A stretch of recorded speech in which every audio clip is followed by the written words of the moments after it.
Waalaikumsalam warahmatullahi wabarakatuh. Selamat siang semuanya. Perkenalkan, kami dari kelompok satu ingin menampilkan atau memenangkan suatu simulasi pengadilan. Dengan satu pembunuhan yang diambil dari kisah nyata yang pembunuhannya yaitu pembunuhan berantai Rio Martil di Indonesia. Sebelumnya perkenalkan, nama saya Tim Siapa Debat dengan peran sebagai pengacara. Saya mengaji Ramadan absensi 25 dengan peran sebagai terdakwa. Saya Nindya Hanya Atawa berada jujur sebagai saksi. Saya Naila Farah Ramadhani sebagai mahasiswa. Saya juga Hanbani sebagai hakim. Saya sebagai kerja Saya Daniel Almadriani satu Mungkin cukup sekian saja perkenalan dari kami. Nah, nanti aja ya. Ya. Drama atau simulasi pengadilan kasus pembunuhan berantai Rio Martil di Indonesia. Kasus ini menjadi salah satu peristiwa kriminal paling menggemparkan di Indonesia. Rio yang dijuluki Rio Martil, dia diri atas tujuan pembunuhan berantai di beberapa kota besar seperti Bandung, Semarang, serta Purwokerto. Jaksa mendakwa terdakwa dengan pasal 340 KUHP tentang pembunuhan berencana dan juga pasal 338 KUHP tentang pembunuhan, dan yang terakhir mengenai pasal 365 KUHP tentang pencurian dengan kekerasan yang mengakibatkan kematian. Di ruang sidang yang penuh sesak, Hakim Erika memimpin jalannya sidang dengan tenang. Sebelah kanan ruang sidang, jaksa bunga bersiap dengan bukti-bukti yang kuat. Sementara di bagian kiri terdapat Indra sebagai pengacara mendampingi terdakwa dengan argumen pembelaan yang berfokus pada kondisi mental terdakwa.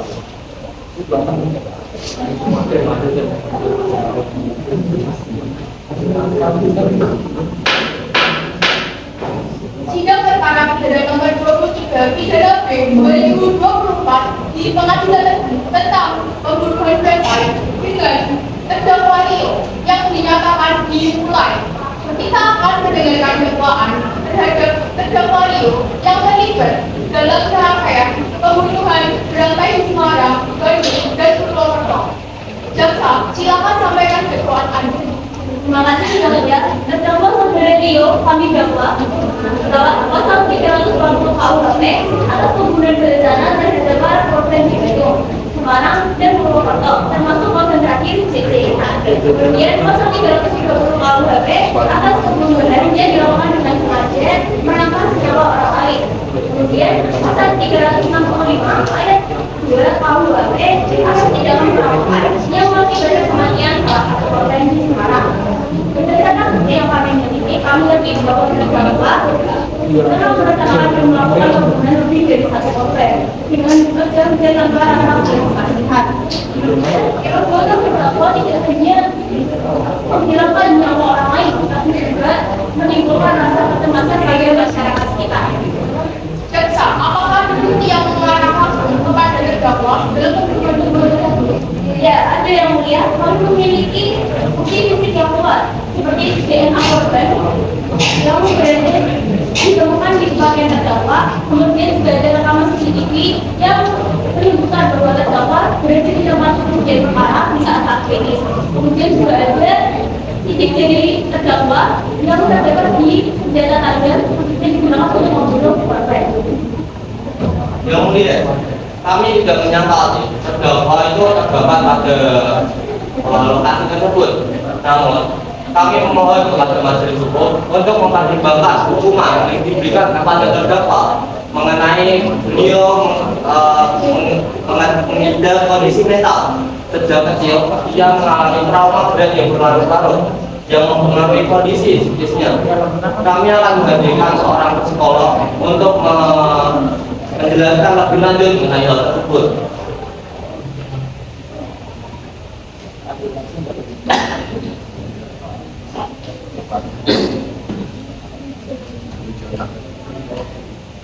Yang mulia, saya tidak pernah ingin melakukan hal-hal seperti ini. Saya akan jelaskan. dihantui oleh rasa takut yang saya alami. Saudara Rio, tenangkan diri Anda. Apakah Anda ingin menjadi seorang gambling? Yang mulia, saya tidak ada niat untuk membunuh korban. Kami akan mendengarkan pendapat ahli psikologi. Namun, apakah Anda punya tanggapan terhadap hal ini? Izinkan saya menyangka yang mulia. Kami tidak menyangka bahwa terdakwa berada di lokasi kejadian tersebut, bahwa ia memiliki keterlibatan dalam kejadian ini. Namun, kami memohon majelis hukum untuk mempertimbangkan kondisi mental terdakwa yang sangat menghormati tindakan dan keputusan yang ia ambil. Sejak kecil terdakwa telah mengalami trauma berat yang belum pernah mendapatkan penanganan sebelumnya. Silakan membantu Anda. Izinkan saya menanggapi yang mulia. Benar dan saya ingin mendengarkan lebih dahulu argumen lengkap dari pengacara terdakwa. Terima kasih yang mulia atas kesempatannya. Kami percaya bahwa tanpa intervensi yang tepat, terdakwa tidak pernah memiliki kemampuan untuk memahami dampak penuh dari tindakan yang ia lakukan. Kami akan menghadirkan ahli psikologi yang telah melakukan evaluasi terhadap terdakwa untuk memberikan keterangan lebih inti. Kami juga memohon agar hukuman yang diberikan agar lebih meringankan hukuman yang diberikan kepada terdakwa. Yang mulia, meskipun kami memahami bahwa terdakwa mungkin memiliki gangguan psikologis, itu tidak bisa dijadikan alasan untuk menghilangkan nyawa orang lain. Pembunuhan berencana adalah tindak pidana yang sangat serius. Pasal 340 KUHP secara tegas mengatur bahwa pembunuhan berencana dengan konsekuensi adalah tindakan pidana yang berat dan layak mendapatkan hukuman maksimal. Dalam hal ini, terdakwa juga menunjukkan perencanaan yang matang, seperti termasuk memilih korban dan juga menyembunyikan jejak. Dan mereka terdakwa tidak mengurangi keseriusan tindakannya yang sangat bersama dengan masyarakat. Kami meminta agar hukuman yang dijatuhi sesuai dengan kesehatan dan dilakukan. Saya tidak berniat untuk melukai siapapun. Saya tidak tahu apa yang terjadi. Yang mulia, kami mohon doa besar untuk memberikan kesempatan pada terdakwa untuk mendapatkan perawatan pada psikologisnya karena belum tekanan yang cukup berat agar dia mendapatkan dan memulihkan mental dia yang lebih baik. Jaksa kemudian memanggil tim forensik 1 dan 2 untuk menjelaskan temuan mereka. Tim forensik silakan memasuki ruangan sidang, tolong jelaskan.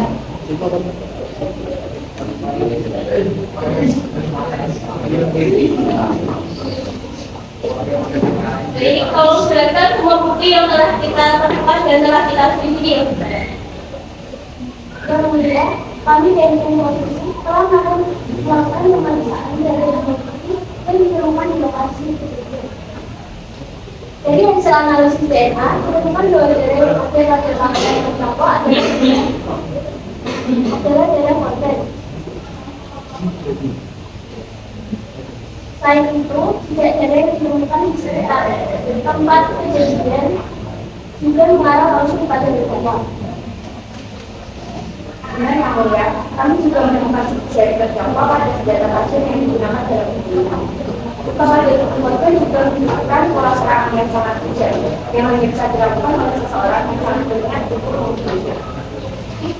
Apakah ada kemungkinan bahwa bukti itu dipalsukan atau salah identifikasi?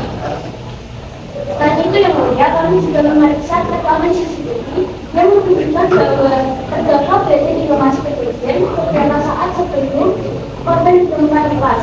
Semua bukti ini sangat kuat dan saling mendukung. Kami telah melakukan analisis dengan perspektif sadar dan menemukan keakuratan setiap langkah. Kemungkinan kesalahan sangat kecil yang mulia. Yang mulia, bukti yang disampaikan oleh tim forensik sangat jelas dan menguatkan bahwa kami semua bukti ini mengarahkan kepada terdakwa sebagai pelaku pembunuhan itu. Saksi, kita buatan beberapa pagi untuk memberikan kesaksian.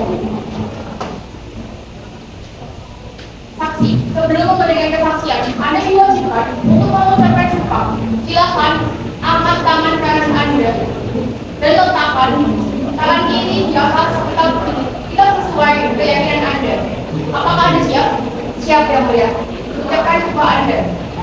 demi Tuhan yang Maha Esa, demi Tuhan yang Maha Esa, saya bersumpah akan memberikan keterangan yang sebenar-benarnya.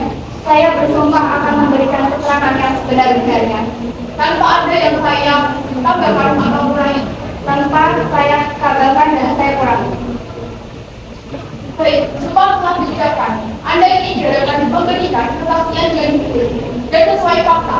Silakan sedang ajukan pertanyaan Anda. Terima kasih Yang Mulia. Saksi, ada adalah satu hotel tempat salah satu korban ditemukan tewas. Bisa ada jelaskan apa yang ada benar atau ada benar sebelum kejadian itu? Yang Mulia, sebelum kejadian tersebut bertemu dengan terdakwa, saat itu ia sangat tampak gelisah dan berbicara dengan nada tinggi. Saya tidak nyaman berbicara dengannya. Setelah pertemuan itu, saya mendengarkan kabar korban ditemukan tewas di kamar hotel yang ia tempati. Saksi, Anda menyatakan bahwa korban tampak gelisah dan bahkan mungkin terlihat bingung. Apakah itu dapat dikatakan mendasari bahwa terdakwa melakukan pembunuhan? Saya hanya mencurigakan atas perilakunya, tetapi saya tidak tahu pasti apakah itu terkait dengan niat buruk. Jadi Anda tidak mendengarkan atau menyaksikan secara langsung bahwa terdakwa melakukan pembunuhan tersebut? Tidak, saya tidak mendengarkan hal apapun yang spesifik. Namun pembicaraan dan tingkah laku terdakwa seolah-olah menunggu sesuatu hal yang terjadi seperti telah membunuh. Apakah terdakwa berbicara tentang sesuatu yang mencurigakan? Aku memberikan ancaman? Tidak, Yang Mulia. Saya hanya tidak biasa dengan sikap terdakwa. Seolah-olah ia sedang menunggu terjadi sesuatu. Tak lama kemudian, saya mendengarkan pembunuhan tersebut. Terima kasih saksi. Pernyataan Anda mengarah pada kemungkinan bahwa pertemuan dua terdakwa mungkin memiliki hubungan dengan kejadian yang menimpa korban pertama. Kami yakin ini memberikan gambaran yang lebih jelas tentang keadaan terdakwa sebelum kejadian. Mas, terima kasih juga untuk saksi. Yang Mulia, kesaksian mengatakan bahwa tidak ada bukti secara langsung yang mengaitkan sikap terdakwa dengan rencana pembunuhan yang telah terjadi pada rumah pertama ini. Perilaku Anda atau mencurigakan tidak selalu menunjukkan sifat kriminal, terutama sudah dikaitkan dengan kondisi mental terdakwa. Dengan saya menanggapi Yang Mulia. Yang Mulia, meskipun kesaksian saksi tidak memberikan bukti langsung, hal ini mendukung bahwa perilaku terdakwa yang menunjukkan bahwa ia berada dalam kondisi yang tidak biasa sebelum kejadian. Ini sejalan dengan bukti lainnya yang kami miliki. Namun Yang Mulia, sekali lagi saya tekankan bahwa perilaku terdakwa ini tidak terlepas dari kondisi mentalnya. Semua bukti harus dinilai secara objektif tanpa mengesampingkan kemungkinan bahwa tindakan terdakwa adalah akibat dari gangguan psikologis yang tidak tertangani. Yang Mulia, selain bukti fisik dan tadi disebutkan, kami juga menemukan daya radius terdakwa yang cocok dengan daya korban.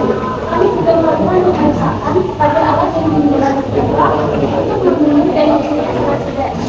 Selain korban terdakwa pada semua Penting dicatat Yang Mulia, bahwa tidak ada yang kami temukan mengarah ke rumah terdakwa.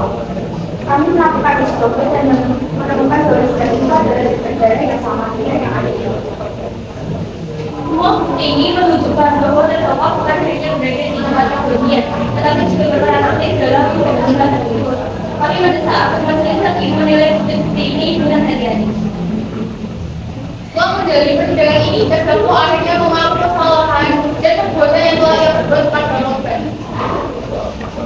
Saya tidak tahu saya telah melakukan hal yang mereka. Saya tidak bisa mengembalikan nyawa mereka. Saya hanya ingin mengatakan, saya menyesal yang telah saya diakui oleh apa yang saya lakukan. Jika saya bisa kembali ke masa lalu, saya akan memilih jalan yang berbeda. Saya hanya ingin kesempatan untuk memperbaiki diri saya. Yang Mulia, kami memohon agar pernyataan dari terdakwa ini dapat dijadikan pertimbangan. Ia mengaku ia telah melakukan kesalahan dan perbuatan yang kecil. Dia bisa membantunya menjadi individu yang lebih baik. Yang mulia, meskipun seseorang melakukan kesalahan, dia tetap harus dilakukan pembunuhan. Ini dilakukan dengan begitu kecil dan bersama masyarakat, harus dihukum dengan tegas. Kami meminta hukuman yang setimpal dengan perbuatan terdakwa. Setelah mendengarkan dari semua belah pihak, hakim mengambil waktu untuk memberikan keputusan.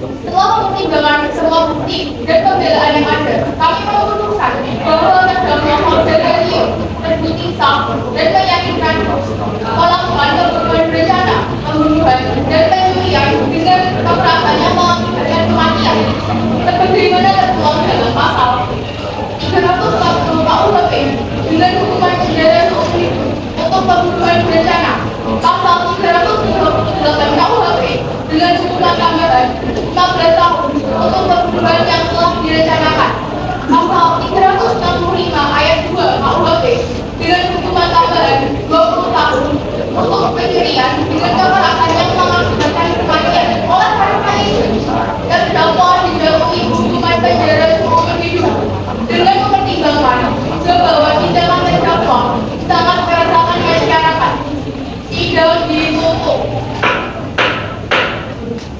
Dengan putusan yang dibacakan, pengadilan ini pun berakhir.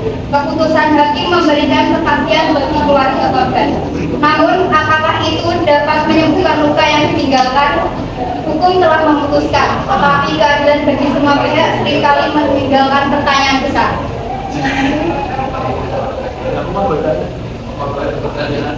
Oke, sekian saja simulasi sidang dari kelompok yang pertama.